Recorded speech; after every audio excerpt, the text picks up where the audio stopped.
दोस्तों मेरी बात ये गौर से सुनिएगा, नून लीग ने छक्का मार दिया है। दोस्तों एक सरकारी जो नौकरी वाला होता है ना, उसकी आपको पता है घर में क्या क्या इज्जत होती है, कितनी इज्जत होती है, चाहे वो चपरासी भी क्यों ना हो, उसकी बात भी घर के 4 लोग सुनते हैं। बिल्कुल इस नून लीग हुकूमत ने यही काम किया है।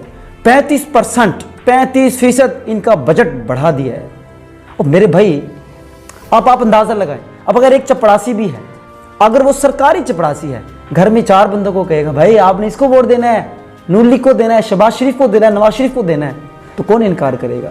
तो ये इन्होंने बड़ा छक्का मारा है भाई। इनके पास खजाने में एक अन्ना तक नहीं है, इलेक्शन करवाने के पैसे नहीं है, गरीबों को फंड देने के लिए कुछ नहीं है। लेकिन अब क्या है, ये आखिरी वार करके चले गए हैं और पता है खाली खजाना खाली है। और उनकी हुकूमत कितनी है, जस्ट चंद दिन, 1 माह 1.5 माह की हुकूमत है। अब ये कौन पे करेगा, जो अगली हुकूमत आएगी, अगली जिसकी भी हुकूमत आएगी सारा मलबा उसके ऊपर जाएगा। और मेरे भाई जब कुछ है ही नहीं, दोस्तों यही नून लीग की सियासत है, यही नून लीग का नजरिया है कि आप लोगों को लालच दो।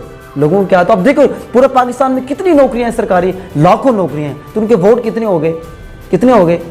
अब उस हिसाब से आप अंदाजा लगाने, करोड़ों वोट उन्होंने हासिल करने की कोशिश की है इस लालच से। चैलेंज से कह रहा हूं, अगर आप सिर्फ 5% भी बढ़ा देते ना, इस जो हालात जो मुल्क के चल रहे हैं इस वक्त, जो मुल्क के हालात चल रहे हैं इस वक्त, अगर 5% भी बढ़ा देते ना, तो लोगों ने फिर भी खुश हो जाना था। लेकिन ये ऐसी सियासत कर गया हमेशा की तरह, वो लालच की, लोगों को लालची दें, बिरयानी खिलाएं और ये करें, कीमे वाले नान पराठे, ये चीज़ें जो है ना, ये नून लीग की सियासत है। उम्मीद है दोस्तों आपको समझ आ गई होगी कि ये एंड में हमेशा खजाने के साथ क्या करके जाते हैं।